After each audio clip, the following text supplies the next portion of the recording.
All right, welcome back to Bayou Time. I'm Martin Falls, and joining us once again is Chett Chiasson. He comes quite frequently to update us, and of course it's important because he's the executive director of the Greater Lafourche Port Commission. Chett, good to see you. Good to see you, Martin. Thank you for having me on today. Oh, I know y'all been so busy, and Yes. you know, Hurricane Ida roars through, goes over Fouchon. Yep. All indications still that anywhere between 210 and 240, maybe more, who knows, but it was still listed as a Cat 4. But nonetheless, Right. y'all had a great amount of damage. So maybe to start, Okay. take us through that, and I'm sure y'all are affected by insurance premiums Absolutely. like everybody else. So how's the rebuild going? So we're pulling things through right now, and we should be back in our admin office and cut off at the end of April, or either last week of April, first week of May. Keeping our fingers crossed for that. We're so excited to get out of the camp, we call it, right behind our building, where we had to, just put numerous people in single offices and everybody sharing and doing those things. And it's a challenge. It's been working for us, but it's a challenge every day to work in that scenario.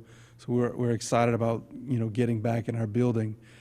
Down in the port, we're making repairs to our two office buildings over there, the operations center and the emergency operations center, as well as our maintenance shop and warehouse there. So that's all undergoing construction now. We're also doing work on the marinas. We had to rebuild some wharves. Those wharves, for the most part, have been rebuilt. We're doing some dredging in a commercial fisherman's marina in the port, and the wharves there will be rebuilt as soon as that dredging is done. We have some more dredging coming out, so there's still a lot of work to do, but we are on the back end of that. All of our projects are either under construction or finalizing design. So, And once again, if people don't realize how much this means to our economy, our nation's absolutely. economy, they need to keep drilling that in their head. Let's get Absolutely. an update on the channel and, of course, deepening projects and all that. If I haven't heard Gordy Dove tell me 1,000 times that if they don't deepen the channels, if they don't perform, companies will leave. Absolutely.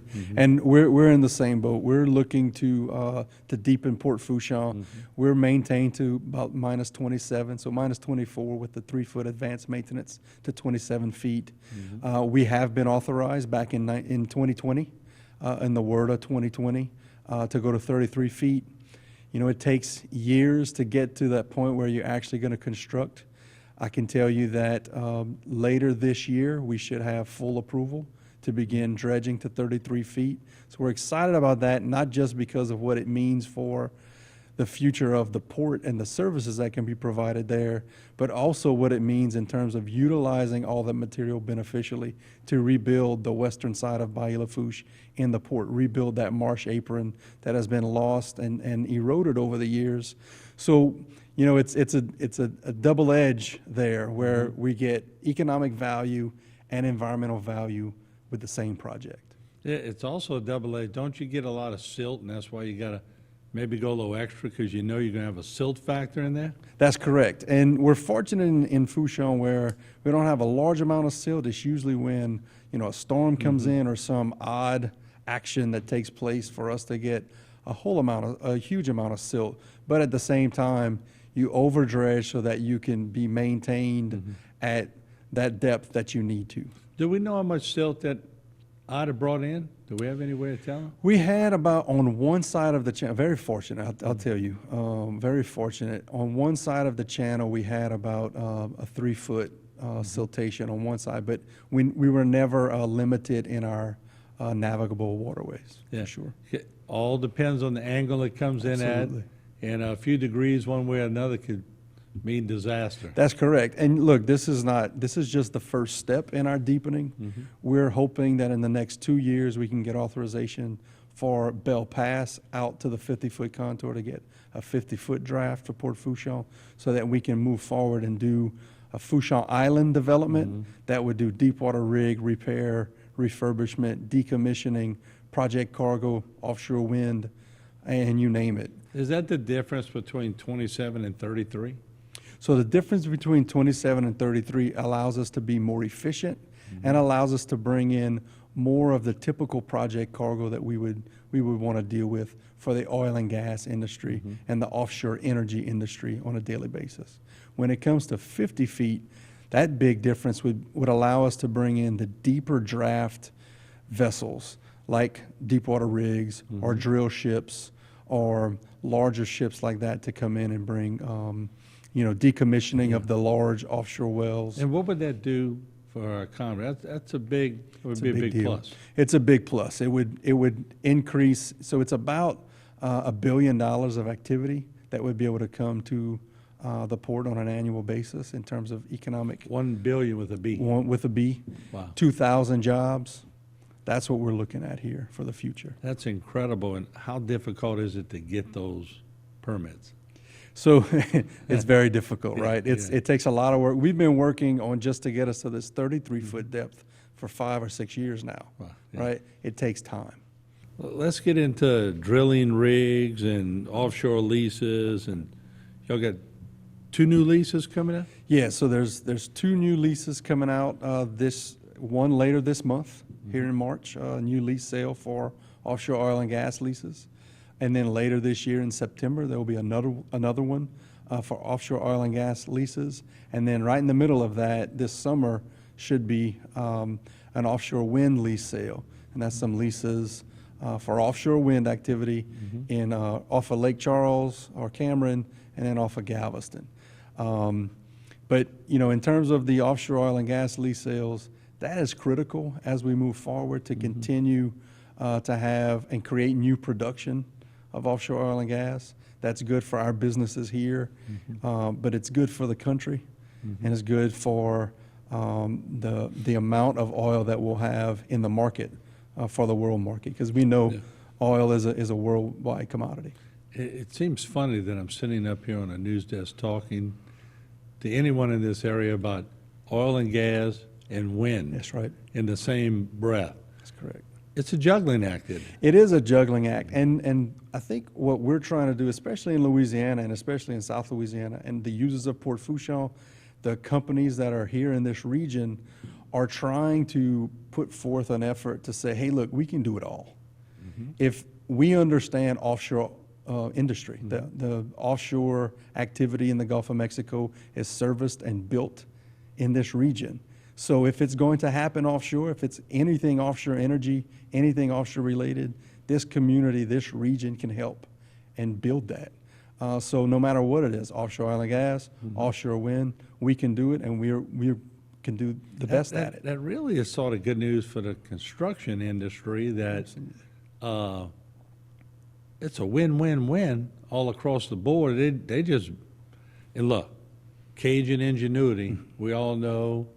When you look at Lafourche, when you look at LA1 and the people that invented things and made icebreakers and did all this thing, they're probably already working on the most and the best windmill service around, right? Absolutely. And the only windmill field or wind turbine field that has been built is off of Block Island in Rhode Island, okay, in the northern Atlantic. Right.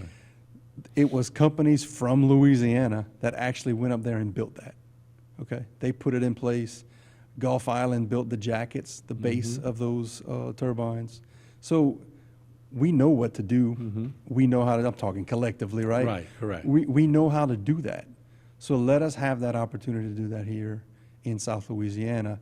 And I think you'll see that we can make it happen, whatever you need to have happen. And that's smart thinking, because if we progress and say we get a Republican president who's very much on the side of oil and gas, and it reverts back or goes back that way, we're prepared. That's correct. If we don't get that and somebody is into the turbine industry, the footprint is there. That's correct. And look, we know that oil and gas is always going to be necessary. You can't build that turbine, that wind turbine, you can't build a solar panel without petroleum products. That's right. We understand that, so we need to be realistic about that, right? I've said that on this show before. It's about being real and being active in being able to say, look, we can do it all. we always need more energy. It's an energy addition. We need more energy. We need more energy for our country. We need energy for around the world. It's not going to be just oil and gas. It's not going to be just wind either. It's not going to be just solar. It's not going to be just hydrogen. It's going to be all of the above. And that's what we need to be putting forth. That's our best foot forward as we move forward into the future. And I've always said, not only are we good innovators, we're good salespeople. Absolutely. I mean, people in these bayous know how to sell. That's correct. That crawfish could be the same size as the guy next door, but they'll sell it. Yep. You know, I mean, it's just the nature of the business. That's know? correct. What have we missed? Anything new you'd like to bring to the people? Yes, so we've been working over the last several years on what we call our coastal wetlands park. And it's basically a mitigation area that actually has a tidal creek running through it, and people can kayak. We have a kayak launch out there. We're building a parking area because we just built a new pavilion that we're able to have the different rodeos at in the coming years. So we're excited about that. That should open in May or June. We should be complete, which just in time for the big rodeos coming for the summer. So we're excited about that. We're excited about what things that are coming here in the future for the port from both an economic standpoint as well as an environmental standpoint. So you're bringing fun to the Fouchon. That's exactly correct. Yeah. What we're trying to show is that Fouchon is absolutely an industrial base, but it's also a recreational base. And we're trying to show how those two things and the environment work all together. You can't have one without the other. They can work very well together. Because that's pretty good, because people do work hard, but at the end of the day, they want to go pop a beer or whatever and have a little fun. And That's what correct. better place, huh? The best sunrises and sunsets are in Port Fourchon, Louisiana. I can tell you that right now. And you get to enjoy them. Even though y'all have many people stacked in offices right now, soon that'll change. That's correct. All right, Chett, we appreciate you coming, and thank you so much for the work y'all do, and keep those jobs rolling in. Absolutely. Thank you for having me. All right, Chett Chiasson, once again, they do a great job with the Greater Lafourche Port Commission, and we appreciate him. He makes this drive all the time to inform you and the public, and that's appreciated. And we hear some great things that are going on. So we'll take a short break. We'll come back. We have a lot more right here on Bayou Time. So don't go away. We'll be back right around the corner.